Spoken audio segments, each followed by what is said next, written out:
Yeah, welcome back. Okay, we'll just look at the Federations Cup now. MFM, of course, will be representing Lagos at the national level.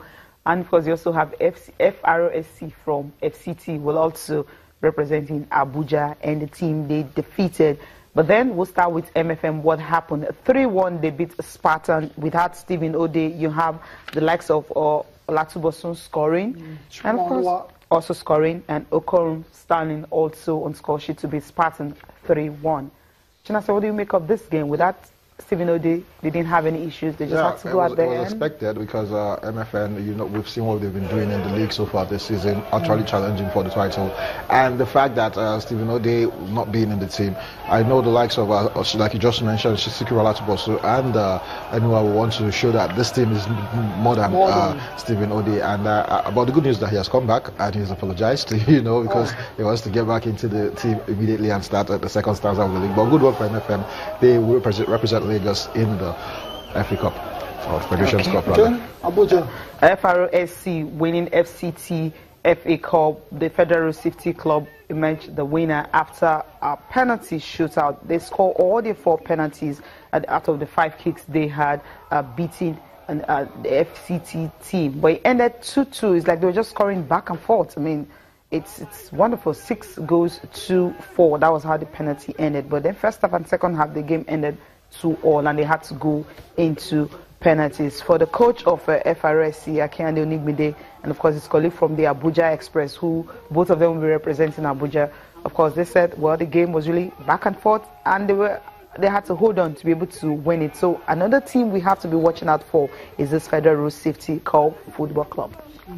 You just talked about us watching out for them, but I'd rather wait for them for the draws and everything to begin so that we would see when they play against other teams. They're playing against teams in Abuja, so no disrespect to them or anything, but you know, let's see them against the other teams from other regions. Yeah, from across the nation. I guess what Cecilia is trying to say is it's the FA Cup, it's the Federation Cup, so you know we get to see a lot of surprises happen. Well, that's what we want. Cup sets, we like them. We want them to happen. I think ever since Arugo FC. We've not really had that much of a team, team coming to make an impact in the competition. So we hope that this year, maybe Cecilia's team, FRSC, let's see how far they go.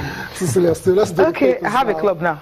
Good. Yeah. Sporting Sun, I'll start with that one. Yes, of course, all about the English Premier League. At last, Gunners gone down Devils. Wenger ends Mourinho's 13-match dominance, and he will be benched. He didn't play. Fury says, I will deal with Anthony Joshua. Okay. Ode says he's sorry, and in the eyes, Leicester's top half finished. They're already 9th. Moses profited from Conte's micromanaging coming from Babayaro. Okay, let's do complete sports now, and Wenger ends Mourinho jinx still there. And interesting words from Jose after the match. He says he gave Arsenal fans joy. He's never seen them smile that much. Mourinho is just, what is he all about? He's just that kind of that kind of coach. He just likes to say something that will put him in the spotlight. Talking about the fact that he's never left that stadium with the fans happy. So this will be the first time he will leave, and they'll be very happy. So he just wanted to make them happy that not every time a big club like Arsenal they get sad when he leaves. Come on, he's just fighting talk. We know he went there. Of course, it wasn't a lot of changes. He prioritized. He wanted to play the Europa League. He's prioritizing the Europa League more than the English League right now because he knows that he might not be able to finish in Champions League positions, and his best route into that might be to win the Europa League. So that's what he's going to prioritize. And but give it to Arsenal. They were good on the day. I think both teams were not good. Arsenal were better, but I think both teams could have played better. So it wasn't But 2 goals in 3 minutes. That's good. Give it to Arsenal. Come on. Yeah, like I said, Arsenal were definitely the better side. Yeah, thank you. Both teams were awful. Thank you, Chinasi. 5 clubs are chasing Stephen Ode. 5 clubs. And he went to Denmark to go and do it. Well, I don't know. I think the players need to be cautioned on how to behave. They need to be educated. Exactly, because he doesn't need that. He's our best player right now. 14 goals in the league, and you're going on trials in Denmark. Not a good one. What's Chinasi? It's not the wrong with Denmark. Trials. Thank you. Thank you for coming. Thank you for watching. I'm Cecilia Amogbe. Enjoy the rest of your day. I'm Taya Salam.